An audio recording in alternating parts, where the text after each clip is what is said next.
FeCN का whole 6। इस तरह से मैंने कंपाउंड लिया था और आप लोगों ने देखा था कि इसमें किस तरह से ये जो यहाँ से मैंने अलग किया था, इस पार्ट को मैंने कहा था नॉर्मल पार्ट है या नॉर्मल पार्ट इसको बोलो, या इसी को मैंने कहा था आयोनाइजेशन स्फीयर, आयोनाइजेशन स्फीयर बोला था।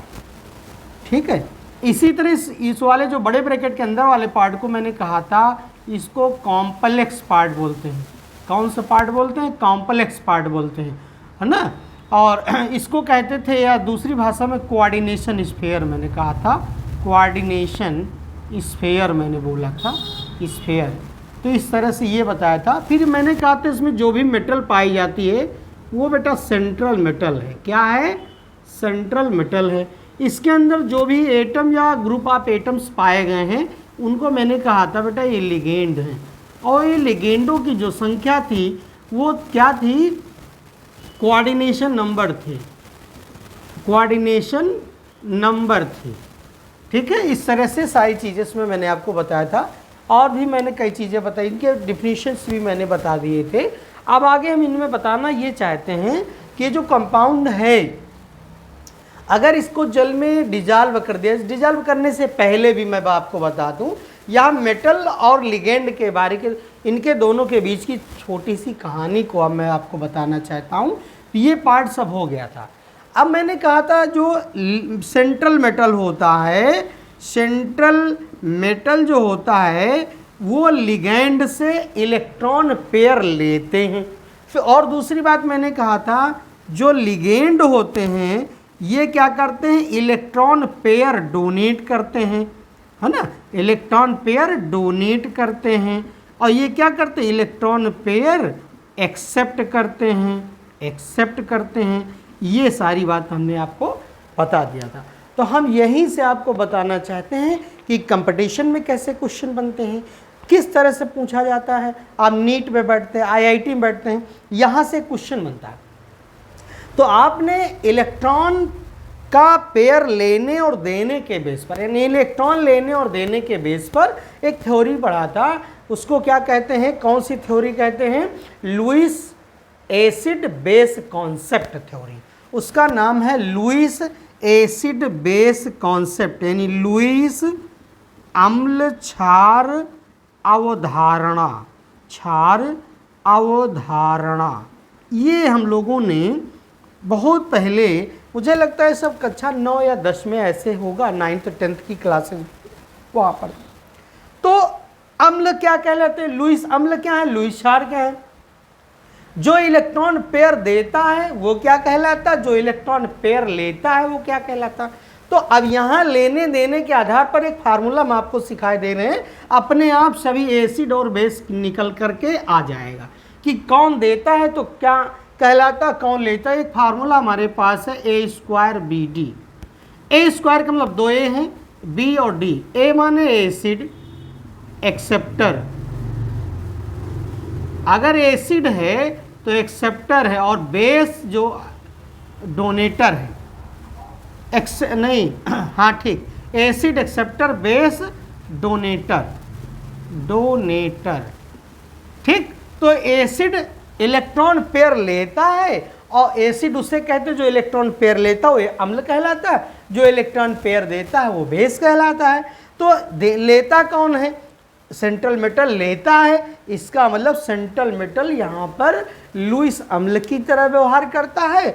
और जो लिगेंड है इलेक्ट्रॉन पेयर देता है, इसका मतलब यह है इलेक्ट्रॉन पेयर डोनेट करने के कारण यह लुईस क्षार कहलाता है। अब इसमें पूछा गया है कि सेंट्रल मेटल जो है आयक्टाइज है, तो आयक्टाइज एसिड एक्सेप्टर है, इसका मतलब है एसिड एक्सेप्टर होता है, इसका मतलब ये क्या है? लुईस अम्ल है। यानी हम कह सकते हैं ये है लुईस अम्ल। क्या है? लुईस अम्ल है। इसी तरह से जो लिगेंड हैं ये लुईस क्षार हैं। ये क्या है? लुईस क्षार हैं। तो ये क्वेश्चन बनता है यहाँ पे, बहुत बढ़िया सा है, छोटा सा क्वेश्चन है। और आपसे अगर पूछ लिया जाए तो आपको जानकारी होनी चाहिए कि इसमें जो सेंट्रल मेटल और लिगेंड के बीच में अम्ल क्षार अवधारणा के आधार पर कौन सा अम्ल की भांति व्यवहार करता है, कौन सा क्षार की भांति व्यवहार करता है। अब आगे चलें इसमें।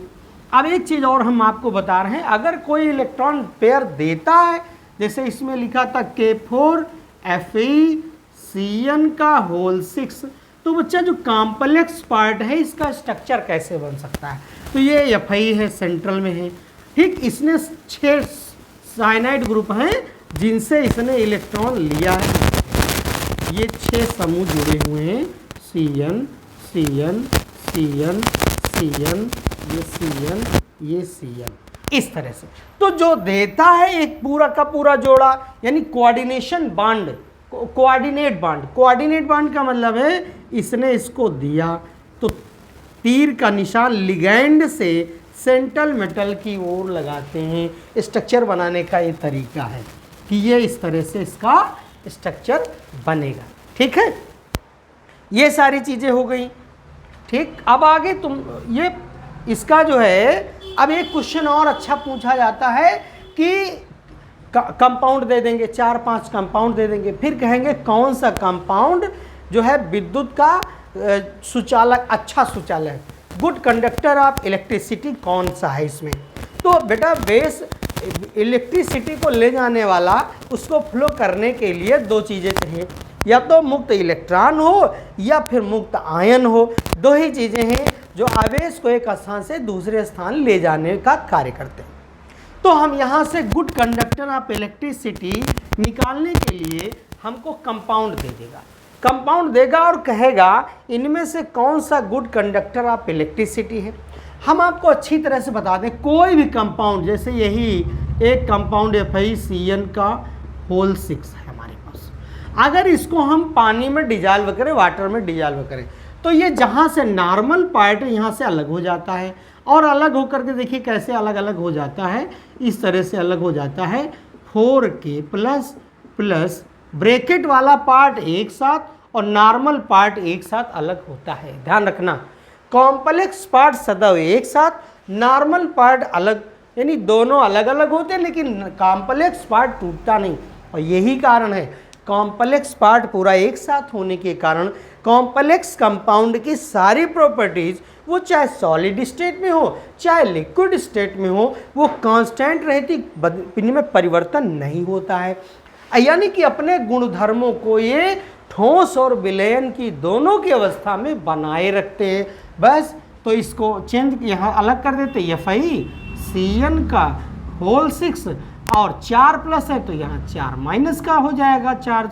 इस तरह से ये सब रहता है, यानी धन। अब आयन कितने बने, 4 पोटेशियम के एक, ये 4 एक, कुल 5 आयंस तैयार हुए, कुल 5 आयंस बन गए।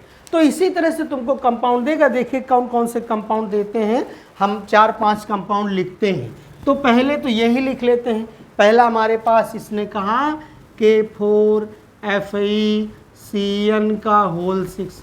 दूसरा कंपाउंड इसने कहा NiNH3 का होल 6, NiNH3 का होल 6, इसके बाहर SO4, ठीक। अगला कंपाउंड एक और दे दिया है, इसने कहा PtNH3 का होल ट्वाइस Cl4, PtNH3 का होल 4 होल ट्वाइस और Cl4, और इसके बाहर दिया हुआ है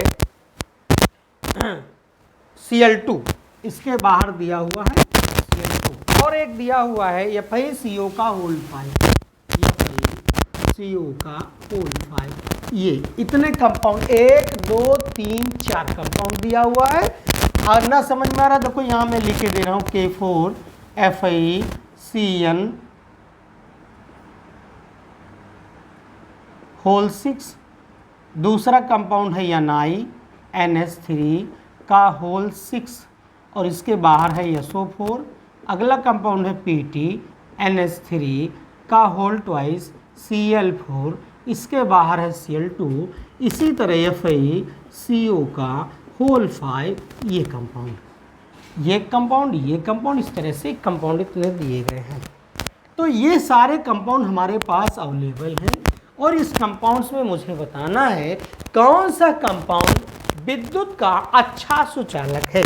तो हम क्या करेंगे, K4, अब इनको सबको तोड़ देंगे आयन में, K4FeCN Cn का होल 6, इसको तोड़ेंगे तो ये टूटेगा तो 4k प्लस Fe Cn का होल 6 4 माइनस, कुल 5 आयन ये बने।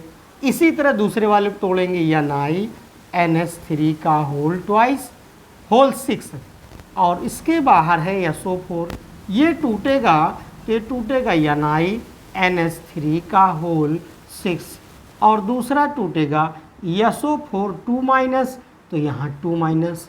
फिर तीसरा कंपाउंड है PT NH3 का होल ट्वाइस Cl4, फिर इसके बाहर है Cl2, ये टूटेगा तो PT NH3 का होल ट्वाइस Cl4 और इसके ऊपर 2 माइनस प्लस 2Cl माइनस।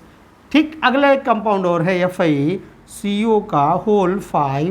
बेटा ये नो आयन से, चूँकि आयन बनाएगा ही नहीं इसलिए नहीं बनाएगा, इसमें कोई नॉर्मल पार्ट नहीं है और इसके ऊपर कोई पॉजिटिव में नेगेटिव चार्ज नहीं लगा हुआ है। तो बेटा ये इसमें देखो 1 1 2 आयंस हैं, इसमें देखो 3 आयंस हैं, इसमें मैंने कहा नो आयंस हैं। तो गुड कंडक्टर ऑफ इलेक्ट्रिसिटी देखा जाए तो जिसमें सबसे ज़्यादा आयंस हैं, देखो 5 हैं, 2 हैं, 3 हैं, इसमें नहीं है, तो जिसमें 5 हैं वो गुड कंडक्टर ऑफ इलेक्ट्रिसिटी होगा और उसके बाद जिसमें 3 है वो कंडक्टर तो होगा ही कम, गुड नहीं होगा, फिर और कम। यानी अगर इलेक्ट्रिसिटी का घटता हुआ क्रम देखना चाहते हैं तो K4 FeCN का होल 6 ये गुड कंडक्टर है। उससे फिर नीचे आ जाए तो लिखा PT NH3 का होल ट्वाइस Cl4 और इसके बाहर है Cl2। फिर इससे कम जो इलेक्ट्रिसिटी का कंडक्टर होगा वो Ni NH3 का होल 6 और ठीक है SO4 और जिसमें नहीं होगा बिल्कुल ये FeCO का होल 5, FeCO का होल 5, इस पे बिल्कुल ये विद्युत का कुचालक होगा, यानी सबसे अधिक चालकता और इसमें चालकता शून्य हो जाएगी। इस तरह से ये बताया गया। अब ये बात हो गई जब, ठीक है। अब एक चीज़ मैं बहुत अच्छी बता दे रहा हूँ आप लोगों को कि तोड़ने का नियम क्या है, सिस्टम क्या है, आयुपेशी में बताना है। बट यहाँ मैं आपको एक कोई कंपाउंड इसमें ले लीजिए और लेकर के यानी लेते हुए मैं आपको सिखा दूँ कि कोई भी कॉम्प्लेक्स, बच्चे सोच रहे होंगे कैसे, आप लोग सोच रहे होंगे कैसे इसको आयन में तोड़ दिया सर ने, कैसे तोड़ते हैं कैसे नहीं तोड़ते हैं। तो चाहे आयुपेशी में नाम लिखना हो, चाहे सामान्य रूप से उसको धनायन और ऋणायन में तोड़ना हो, एक ही प्रोसेस है, एक ही तरीका है। जैसे ये सब टूटे हुए हैं तो इन्हीं कंपाउंड में मैं आपको दिखा रहा हूँ एक एक करके कैसे इनको हम धनायन और ऋणायन में तोड़ते हैं। देखिए पहला कंपाउंड हमारे पास से लिखा हुआ है। सबसे पहले इस कंपाउंड को लिखेंगे K4 FeCN का होल 6 और इसको क्या करेंगे, नॉर्मल पार्ट को, पूरे पार्ट को अलग करेंगे और कॉम्प्लेक्स पार्ट को पूरा अलग करेंगे। ठीक है, फिर दोनों पर चार्ज लिखेंगे। चार्ज कैसे लिखते हैं, नॉर्मल पार्ट में देखेंगे जब इसको अलग अलग किया तो इसका मतलब 4 पोटेशियम है 4K, एक पोटेशियम पर प्लस तो 4 प्लस का बन गया। तो यहाँ इस कॉम्प्लेक्स पार्ट को लिखेंगे FeCN का होल 6 और इसके ऊपर अगर 4 प्लस बन रहा है तो यहाँ 4 माइनस का बना देंगे। ठीक है, तो इस तरह से दोनों के ऑक्सीडेशन नंबर निकाल लेंगे और आयन गिनेंगे। इस 4 से गुणा नहीं, 4 पोटेशियम और ये पूरा अकेला है तो 4 और 1 ये कुल मिला के 5 आयन बने। ठीक, ये क्लियर हो गया। तो इस तरह से 5 आयन बन गए। तो ये धनायन पार्ट और ये ऋणायन पार्ट है ना, पॉजिटिव और नेगेटिव पार्ट हम अलग अलग कर लेते हैं। इसी तरह दूसरा कंपाउंड है Ni NH3 का होल 6 और इसके बाहर लगा हुआ है SO4। बच्चों ये नॉर्मल पार्ट और कॉम्प्लेक्स के बीच मतलब दोनों को अलग अलग करते हैं, यानी नॉर्मल पार्ट को पूरा अलग और कॉम्प्लेक्स पार्ट को पूरा अलग कर देते हैं। अब SO4 पर हम जानते हैं ऑलवेज 2 माइनस होता है चार्ज, तो इसका मतलब जितना नेगेटिव होगा उतना पॉजिटिव होगा, 2 प्लस होगा यहाँ। ठीक है। अब एक आयन ये वाला बना, एक आयन ये वाला बना। अब तीसरा पार्ट, तीसरा कंपाउंड PTNS3 का होल ट्वाइस Cl4 और इसके बाहर लगा हुआ है Cl2। तो मैंने कहा नॉर्मल और कॉम्प्लेक्स को अलग अलग कर देंगे, यहाँ चार्ज लगा देंगे, 2 क्लोरीन 2 माइनस तो यहाँ 2 प्लस का, तो इसको अगर हम अलग अलग लिखना चाहेंगे तो +2 Cl माइनस लिखेंगे, ठीक है। इसी तरह इसको भी लिखना चाहो तो प्लस SO4 2 माइनस, लेकिन IUPAC में अलग नहीं करेंगे, वहीं पे चार्ज लिख लेते हैं, हम लोग समझ लेते हैं, ठीक है। तो इस तरह से कंपाउंड है और इनका हम जो है इनका पॉजिटिव और निगेटिव, यानी हम कह सकते हैं नॉर्मल पार्ट का ऑक्सीडेशन नंबर और कॉम्प्लेक्स पार्ट का ऑक्सीडेशन नंबर दोनों हम आराम से अलग अलग लिख लेते हैं समझदारी पूर्वक, ठीक है। तो यहाँ से इतनी बात हो जाती है। अब आपको इसमें समझना है डेंटिसिटी क्या है, ठीक। दंती, तो दंती क्या है, पहले तो हम लिगेंड जान लें और लिगेंड की दंती क्या होती, डेंटिसिटी क्या होती है, उसके बारे में सीखेंगे। तो लिगेंड, जो लिगेंड होता है वो क्या करता है, इलेक्ट्रॉन पेयर क्या करता है, डोनेट करता, किसको, सेंट्रल मेटल को देता है, इलेक्ट्रॉन देता है, इलेक्ट्रॉन पेयर देता है। तो देता है लिगेंड, हमेशा इलेक्ट्रॉन पेयर देता है, लेकिन बहुत से ऐसे लिगेंड हैं जो 1 पेयर देते हैं, बहुत से ऐसे लिगेंड हैं जो 2 पेयर देते हैं, बहुत से ऐसे लिगेंड हैं जो 3 पेयर देते हैं, बहुत से ऐसे लिगेंड हैं जो 4 पेयर, 5 पेयर और 6 पेयर, मैक्सिमम 6 पेयर तक देते हैं। तो ऐसे लिगेंड जो 1 पेयर इलेक्ट्रॉन का 1 पेयर सेंट्रल मेटल को डोनेट करता है, उनकी डेंटिसिटी 1 होती है, यानी वो मोनोडेंटेट लिगेंड कहलाते हैं। ऐसे लिगेंड्स जो 2 जोड़ा पेयर यानी 2 pair of electron central metal को डोनेट करते हैं, ऐसे लिगेंड की डेंटिसिटी 2 होती है और लिगेंड को हम लोग कहते हैं बाइडेंटेट लिगेंड। ऐसे लिगेंड जो 3 pair of electron central metal को डोनेट करता है, उसकी जो डेंटिसिटी होती है वो 3 होती है, यानी ऐसे लिगेंड को हम ट्राइडेंटेट, इसी तरह टेट्राडेंटेट, इसी तरह पेंटाडेंटेट और इसी तरह से हेक्साडेंटेट लिगेंड कहते हैं। तो डेंटिसिटी, जब दंते शब्द आता है कि व्हाट इज डेंटिसिटी, ये क्वेश्चन पूछा जाता है कि डेंटिसिटी क्या है, तो कह दो किसी भी लिगेंड के द्वारा जितने इलेक्ट्रॉन पेयर सेंट्रल मेटल को दिए जाते हैं, वह पेयर की संख्या उस लिगेंड की डेंटिसिटी कहलाती है। तो हम लोग आराम से लिख देंगे कि किसी लिगेंड के द्वारा जितने इलेक्ट्रॉन पेयर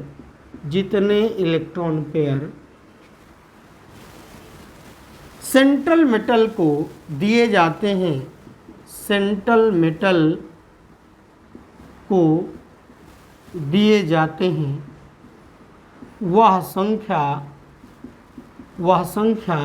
उस लिगेंड की क्या कहलाती है, डेंटिसिटी कहलाती है, डेंटिसिटी कहलाती है ये, ठीक है। अब तो बात समझ में आ गई होगी। हम आपको नेक्स्ट लेक्चर में हम आपको